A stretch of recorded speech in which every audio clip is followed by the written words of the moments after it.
nous prévenir d'un avenir plus dur. Peut-être est-ce là, au fond, la fonction des dystopies. À peine le mot est-il prononcé que surgit une nuée de questionnements. La dystopie constitue-t-elle l'envers de l'utopie? Est-ce qu'elle lui emprunte ses contours incertains? Utopie, voilà qui nous renvoie à Thomas More et son ouvrage publié en 1516, Utopia, le nom d'une île située dans l'océan Atlantique, qu'il imagine, à l'intérieur de laquelle s'organise la meilleure forme de société jamais conçue, basée sur des fondements épicuriens, où le bonheur est perçu avant tout comme le plaisir que procure l'absence de troubles.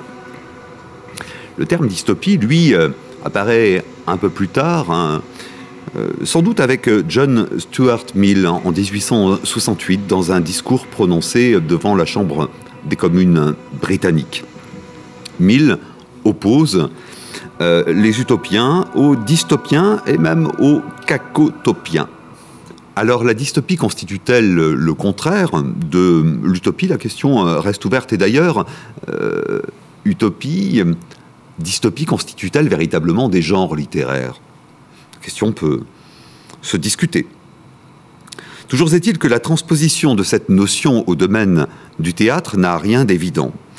Est-ce qu'on peut parler de dystopie théâtrale? C'est ce que soutient Alexandru Boumbas, qui a consacré une thèse à ce sujet, une thèse de doctorat d'études théâtrales,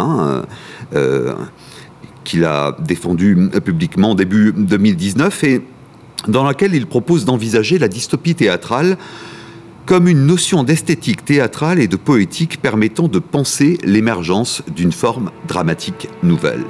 Alors, il s'inscrit dans le prolongement de différents travaux, bien entendu. Voilà qui nous conduit à nous interroger sur ce théâtre-là, ce théâtre de la conscience. Car de quoi est faite la dystopie théâtrale? Dans quelle perspective s'inscrit-elle? Est-ce qu'il s'agit d'abord d'un théâtre politique, au sens où l'entend Olivier Neveu? Je dirais en partie, mais en partie seulement. Sans doute, la dystopie théâtrale peut-elle être située dans une perspective politique, avec l'ambition, l'aspiration de la restaurer, de régénérer cette politique. Et ce faisant, c'est une puissance critique qui est à l'œuvre. C'est une puissance critique qu'il est question.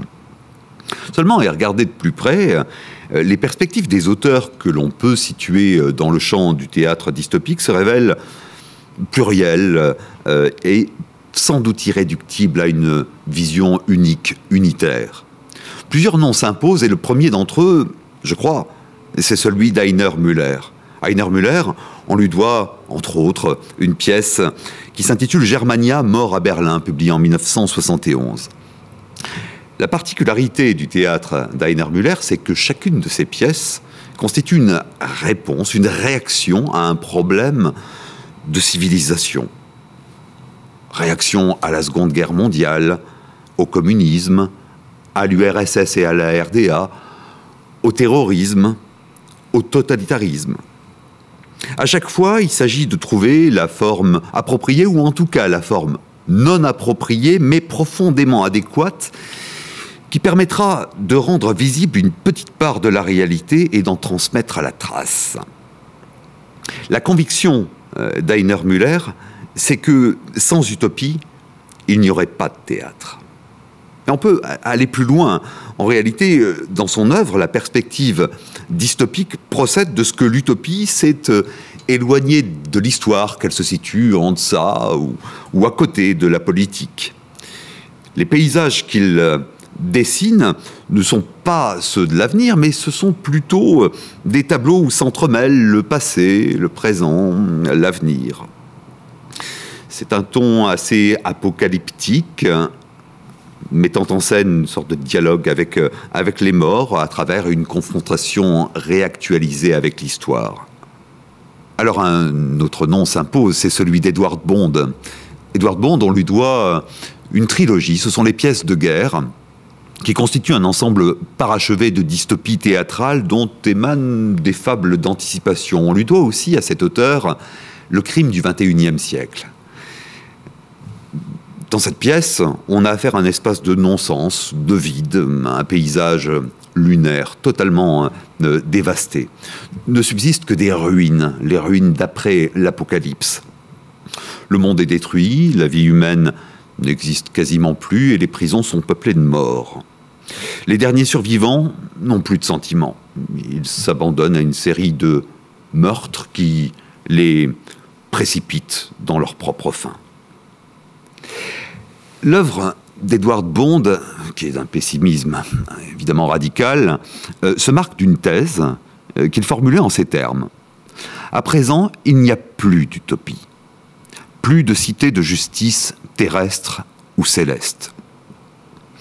Ces pièces mettent en valeur la disparition de l'humain, la banalisation du crime, et pour lui, le fonctionnement de la société contemporaine, qui est donc dépourvue d'utopie, est assuré par ce qu'il appelle la rage de l'esprit pathologique, mettant en scène, mettant face à face l'humain et l'inhumain, d'où le ton apocalyptique de ces pièces. Dans notre époque, estimait-il, ceux qui gouvernent ne savent pas ce qu'est une personne. Les gouvernés ne savent pas ce que devrait être un gouvernement, les méchants font le mal, et parce qu'il n'y a pas de justice, les bons doivent aussi faire le mal. Ainsi déploie-t-il ce que Catherine Nogrette appelle une esthétique du choc. Car c'est en allant visiter les situations extrêmes, explorer les actions les plus violentes, expérimenter les crimes les plus monstrueux, qu'il s'agit d'essayer de trouver ou de retrouver l'humain. On a là une approche qui est une approche plutôt d'ordre idéologique. Et à ces deux auteurs, j'en ajouterai un autre, c'est Howard Barker. C'est l'auteur de 13 objets, l'auteur d'Animaux en paradis. Animaux en paradis, c'est une pièce qui donne à voir un monde en proie aux enjeux de pouvoir, où le viol est devenu une arme de domination, où la torture est même justifiée par les philosophes. On lui doit aussi, à Howard Barker, une pièce qui s'intitule Brutopia. Brutopia met en scène un personnage qui est un personnage monstrueux, hein, c'est Cecilia More, la fille de Thomas More, l'auteur d'Utopia. Elle déteste son père. Elle a décidé de ne plus aimer son père. Et ce désamour va la conduire à écrire un livre montrant un royaume terrifiant, chaotique, violent, dans lequel la vérité a disparu. Un monde fait d'incohérence, un véritable chaos. C'est une des pièces emblématiques, je crois, pour notre propos, de ce que Barker appelle et a théorisé comme étant le théâtre de la catastrophe. Son choix, c'était de tenir, contrairement aux deux auteurs que j'ai mentionnés précédemment, de tenir à distance la composante politique. Voilà d'ailleurs ce qu'il écrivait à ce sujet. L'obligation du dramaturge devient une obligation non pas de prise de position politique, mais une obligation envers sa propre imagination. Sa fonction devient non pas celle d'éduquer en raison de sa connaissance politique supérieure, qui pourrait y croire, ajoutait-il, mais d'amener à un conflit moral grâce à la supériorité de son imagination.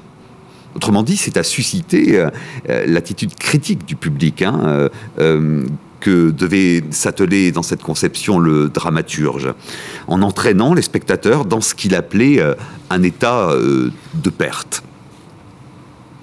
Trois noms, trois conceptions en réalité, des dystopies théâtrales et trois modes d'action, je dirais volontiers. Simplement, quelque chose les relie, ces trois auteurs. C'est l'idée, je crois, d'un théâtre de la conscience. C'est d'ailleurs ce que suggère Alexandru Bumbas en présentant ces formes dramaturgiques comme des dramaturgies censées provoquer l'éveil des consciences et ressusciter ainsi la pulsion utopique que l'humanité semble avoir perdue. Cette action tournée vers le réveil des consciences a, je crois, une ambition, c'est celle de permettre à la communauté humaine d'assumer ses responsabilités, notamment au regard de l'avenir. Et telle serait bien la fonction de ce nouveau tragique dont parle Catherine Nogrette, je cite, « aider le spectateur à retrouver le réel et, ce faisant, son humanité, au travers d'une communauté reconstituée, responsable d'elle-même et de son avenir, capable de l'envisager dans son devenir dystopique. » De ce point de vue, les dystopies théâtrales me semblent participer de cette évolution à la portée en réalité beaucoup plus large, qui résulte de la rupture majeure que décrit Alexandre Geffen dans son dernier essai « L'idée de littérature ». Alexandre Geffen met en lumière l'idée suivante, en tout cas il soutient la thèse selon laquelle nous serions passés d'une littérature vue comme une fin en soi à une littérature conçue comme un moyen jusqu'à ambitionner de conforter la démocratie et produire de nouvelles civilisations. Cela conduit à faire apparaître un questionnement, je crois. C'est celui de savoir si les dystopies théâtrales ne résulteraient pas, au fond, d'une régénérescence des tragédies en les transposant en quelque sorte dans notre temps, le cas échéant sous l'effet de cette évolution de la littérature. Alors, je pose la question, est-ce que la dystopie théâtrale constitue un substitut de la tragédie? Il est tout de même frappant de constater que les trois auteurs que je viens de mentionner, Müller, Bond, Barker, ont entretenu un véritable dialogue avec William Shakespeare. Edward Bond a publié en 1971 une pièce qui s'intitule « Lear ». Howard Barker, en 1990, a publié 7 Lear. Quant à Heiner Müller, il a produit un texte qui s'intitule Hamlet Machine en 1977. Alors ces pièces pourraient être vues comme une manière de revisiter sur le mode dystopique les tragédies shakespeariennes, avec une nuance qu'il convient d'avoir à l'esprit, c'est que Shakespeare a imaginé et dessiné des catastrophes à venir, et parfois de manière prophétique, tandis que les théâtres de Müller, de Bond et de Becker, comme celui de Samuel Beckett d'ailleurs, sont imprégnés de catastrophes déjà présentes, déjà survenues, et qui constituent le matériau qu'ils vont véritablement travailler. Alors, ce lien entre tragédie et dystopie a été pensé, entre autres, par Erika Gottlieb, qui a tenté de rapprocher ces deux figures. Et ce qui est intéressant de souligner, c'est qu'elle le fait en mettant en avant l'idée de justice qui serait envisagée et interprétée différemment selon l'hypothèse. La tragédie évoque, de ce point de vue, une relation problématique entre les êtres humains et la justice divine. Aujourd'hui, à l'heure contemporaine, cette problématique s'est déplacée sur le terrain de la justice des hommes, de la justice du procès, de l'attente, le cas échéant, d'un procès, l'attente de droit. Mais dans la fiction dystopique, on franchit un cap, bien entendu, c'est que le procès du protagoniste procède d'un véritable déni de justice. C'est l'échec délibéré de la justice qui se signifie alors. Pour Barker, il y aurait une véritable différence de degré entre tragédie et dystopie.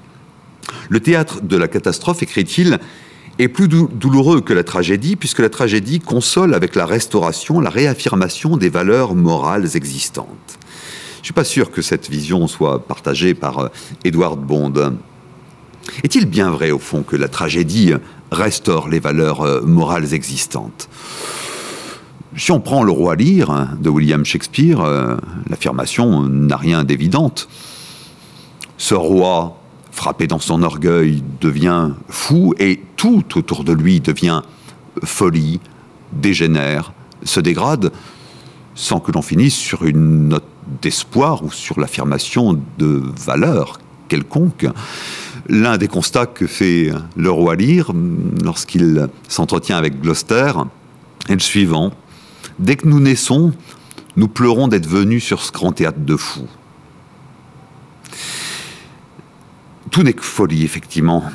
Il n'y a plus d'avenir dans cette pièce, et c'est ce que va traduire, exprimer à la toute fin de ce texte Edgar, le fils de Gloucester. Je cite: « Il nous faut subir le fardeau de cette triste époque, dire ce que nous sentons, non ce que nous devrions dire. Les plus vieux ont le plus souffert, et nous qui sommes jeunes, nous ne verrons jamais tant de choses, nous ne vivrons jamais si longtemps. » Que dire par ailleurs de ces dérèglements météorologiques qui se succèdent dans cette pièce? S'agit-il d'une réaction divine? Je ne crois pas. On est plutôt plongé dans la tête du roi Lear, en réalité. Les dérèglements météorologiques que l'on trouve dans le roi Lear trouvent écho dans d'autres pièces sous la forme de véritables dérèglements climatiques. C'est le cas dans Le songe d'une nuit d'été ou dans Comme il vous plaira. Je pense également à la pièce La tempête. Elle ne se borne pas à constater les dégâts que les hommes causent à la planète, mais pose frontalement la question de la maîtrise des éléments et de l'accélération des catastrophes qu'une humanité toujours plus avide de technologie court le risque de déclencher. Alors, oublions Shakespeare un instant pour regarder du côté de l'Antiquité, et en particulier des tragédies grecques ou romaines. Je songe à la plus abominable d'entre elles, Thyeste, la pièce de Sénèque écrite un siècle après Jésus-Christ. Thyeste, c'est l'histoire d'une vengeance, d'un frère, en l'occurrence Atrée à l'égard de Thyeste. Et cette vengeance va le pousser à commettre le crime le plus odieux, l'attentat, c'est le terme qui est utilisé d'ailleurs par la traductrice.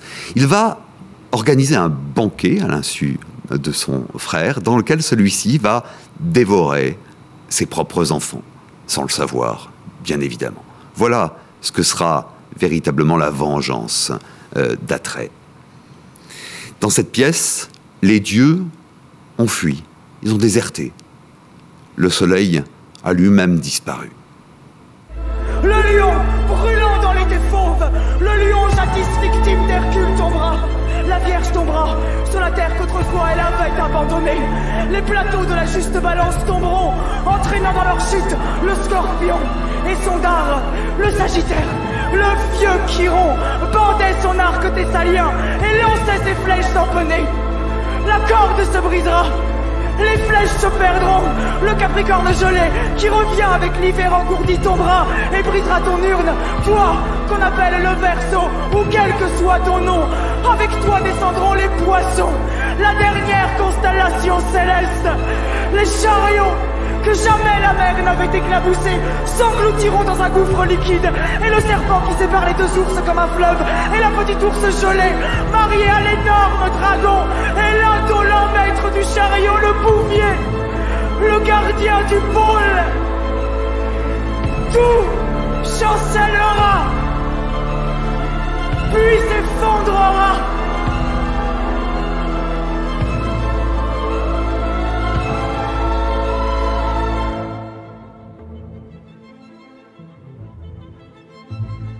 C'est donc nous qui fûmes choisis parmi tant d'hommes pour succomber sous l'effondrement de l'univers. La fin des temps est survenue avec nous, nés sous une mauvaise étoile. Avons-nous perdu le soleil? Ou l'avons-nous chassé? Alors on pourrait se demander si Thyeste ne constitue pas une dystopie avant l'heure. Et chemin faisant, la question qui émerge, je crois, c'est celle de savoir si les dystopies théâtrales ne signifieraient pas, si elles ne mettraient pas en garde contre l'avènement d'un monde post-juridique. C'est la question qu'on peut se poser. Les dystopies théâtrales, parce qu'elles interpellent les consciences, opèrent implicitement sur le mode de la mise en garde, notamment à l'égard du droit ou de la justice. Et parfois, explicitement, je songe à Edward Bond et à sa pièce déjà mentionnée, Le crime du XXIe siècle. Elle s'achève sur les phrases suivantes. « Si vous ne recherchez pas la justice, Ceux qui viendront après vous porteront votre douleur et mourront de vos blessures. Et donc il vous faut porter leur douleur ou mourir de faim. La fin de justice nous rend humains. La justice, c'est l'envers de toutes les lois. L'envers de toutes les lois. Mais de quelle loi est-il question? Voilà bien un thème qui se cristallise dans les dystopies d'aujourd'hui. Reste à savoir sur quel plan. Il faut bien comprendre que par-delà le théâtre, les dystopies ou anti-utopies de Huxley, Orwell, Bradbury, etc., avaient donné une forme fictionnelle à l'expérience totalitaire. Mais dans un monde où les tyrannies ont changé de forme, l'écriture s'est en quelque sorte décentrée sur d'autres menaces. Par exemple, celle du dérèglement climatique, thème qu'avait abordé à sa manière William Shakespeare, nous l'avons vu. Plusieurs pièces s'inscrivent dans cette mouvance aujourd'hui. Je pense d'abord à Arctique, écrite et mise en scène par Anne-Cécile Van Dalem. C'est un thriller d'anticipation, en même temps une sorte de manifeste théâtral contre le réchauffement climatique. Nous sommes ici en 2025, quelque part entre le Danemark et le Groenland.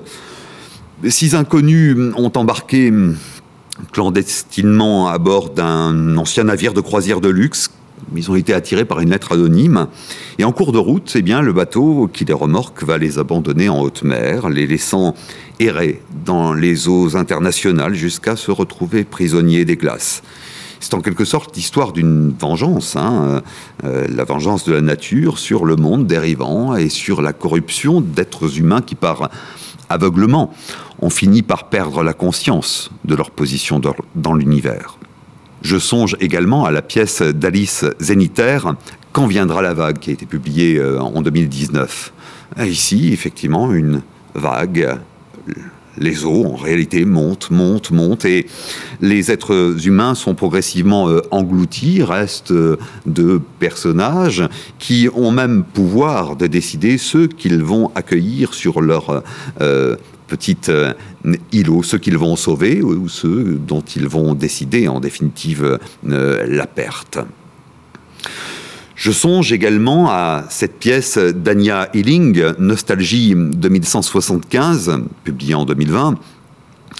À la suite d'un désastre qui survient en 2101, la température sur Terre atteint 60 degrés, ce qui contraint les humains à vivre avec des tenues de protection. Quant aux femmes, eh bien, elles ne peuvent plus donner naissance à un enfant sans perdre la vie.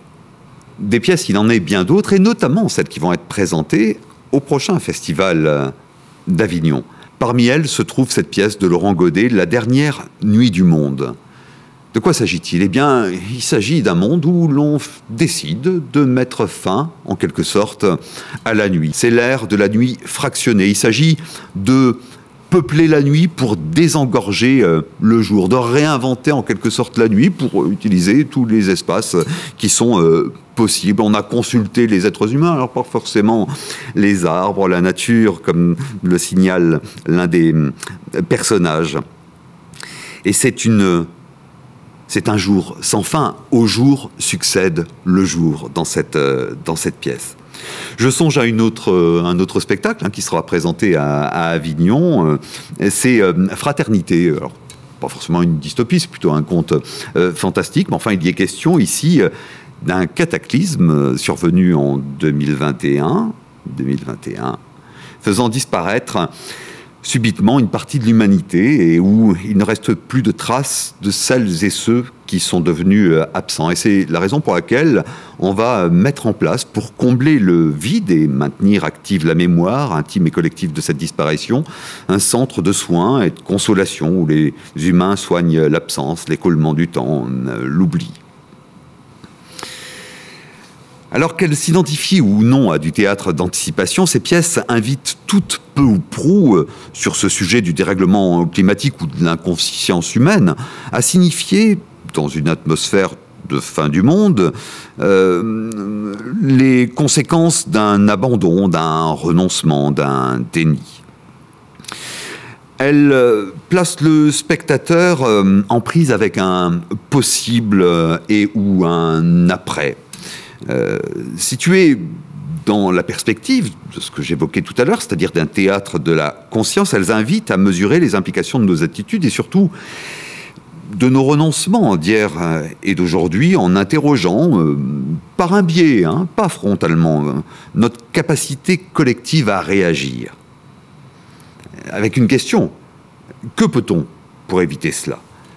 Le juriste, mais pas seulement lui, il décèlera en écho, sans nécessairement y réduire la problématique posée, la question suivante, que peut le droit ? Que peut le droit pour éviter ces naufrages de l'humanité ?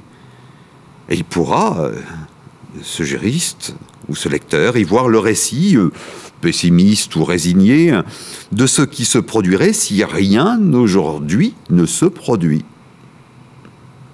Et c'est là que surgit l'hypothèse d'une société ou d'un monde post-juridique. Il y a plusieurs manières de comprendre cette hypothèse en l'identifiant à la disparition du droit, mais aussi à sa démission, au renoncement de sa fonction, à l'idée d'un monde d'après le droit, d'un monde d'après la loi. Le monde qui advient lorsque le droit et la loi se sont effacés, se sont dissous. Et cette interpellation, elle se limite nullement, évidemment, à la question climatique ou aux enjeux écologiques. On trouve également d'autres traductions sur des sujets distincts, notamment celui de la violence sous toutes ses formes. Et le théâtre de Sarah Kane peut être lu à travers ce prisme anéanti, purifié, l'amour de Phèdre, etc. Le théâtre de Julien Gosselin, le metteur en scène, certainement aussi, avec les spectacles créés en s'inspirant des romans de Don DeLillo, Joueur, Mao II, Les Noms. Le théâtre de Vincent Macaigne pourrait également être cité. Je songe à ce spectacle idiot, Parce que nous aurions dû nous aimer, créé en 2014. Or, on s'avisera que cette même hypothèse est précisément celle que développe François Host dans son ouvrage « À quoi sert le droit ?», publié en 2016. Pourquoi poser cette question aussi élémentaire que permanente, s'interroge-t-il ? Eh bien, parce que pour la première fois, nous envisageons le scénario d'une société post-juridique, une société sans droit, écrit-il. Une société dans laquelle le droit se serait dissous dans un océan de normativité indistincte. Hypothèse sacrilège, diront certains, recoutés sur leur certitude, que vient pourtant consolider dans une optique un peu différente Laurent de Sutter, avec l'ouvrage « Après la loi » paru en 2018. Lui observe que la peur du chaos est sans doute le facteur psychologique dominant l'écologie de la loi. La peur que quelque chose fuit, échappe, se soustrait à l'état légitime des choses et ce faisant laisse comprendre que celui-ci n'est rien.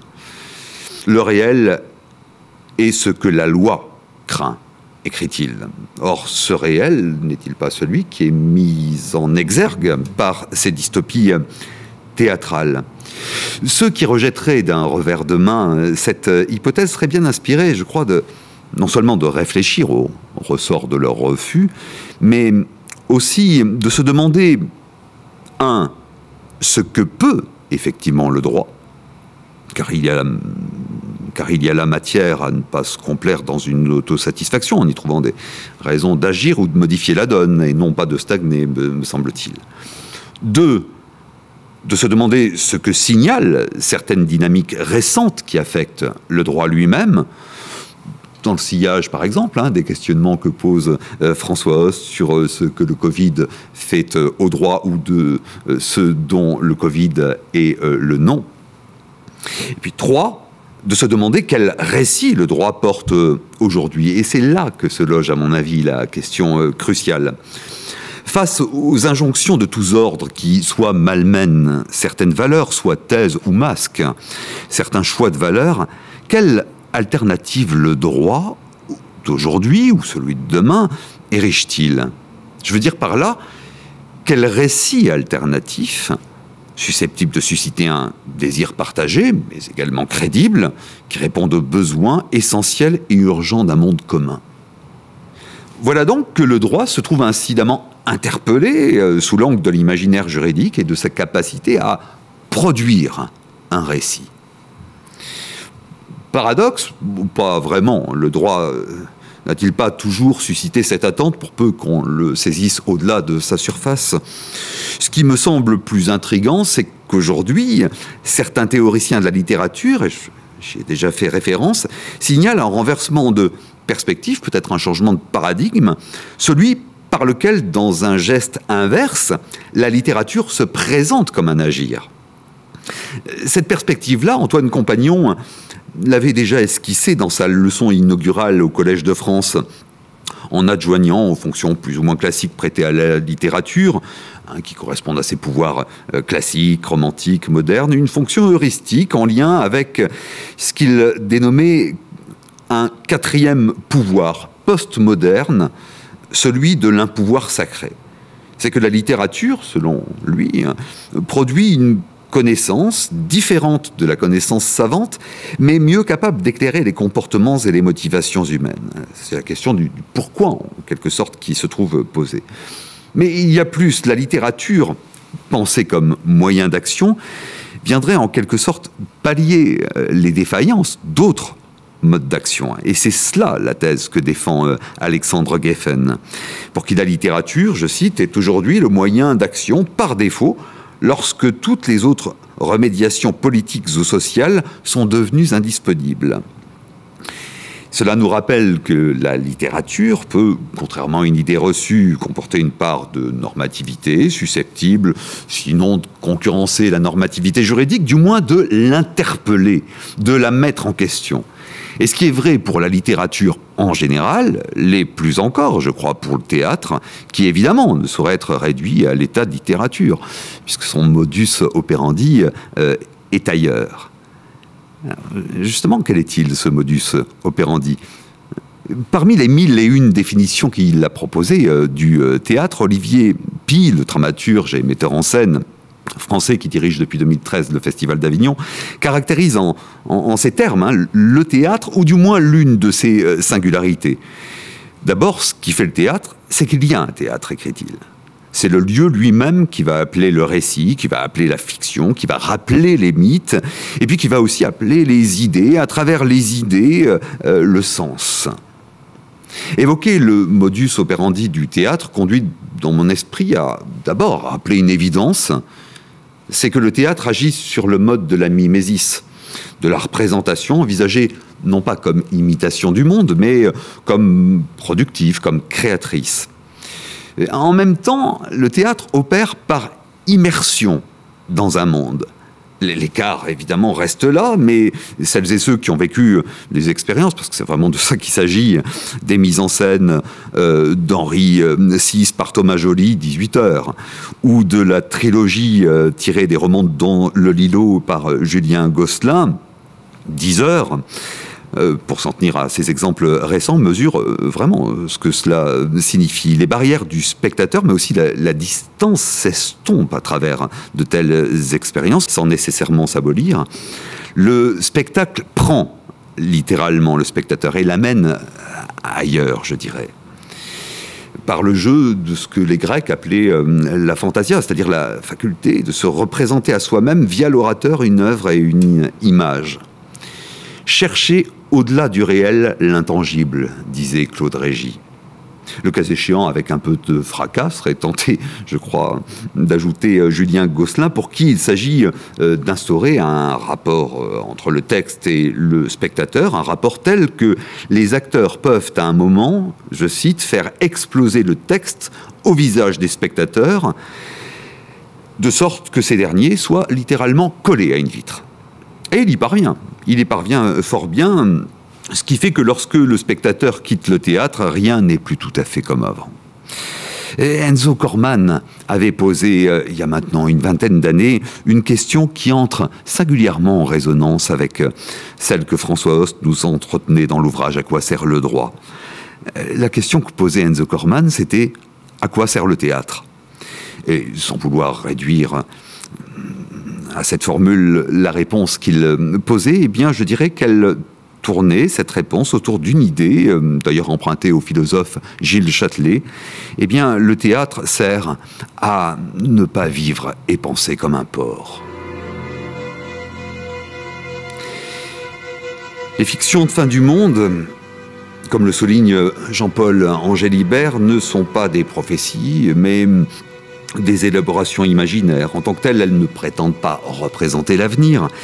Elles recomposent des mondes qui apparaissent comme des collectifs hétérogènes, complexes, où les rapports entre soi et soi-même, entre soi et autrui, entre soi et le territoire sont nouveaux et redéfinissent ce qu'est l'humain en l'associant à de nouvelles formes de commun.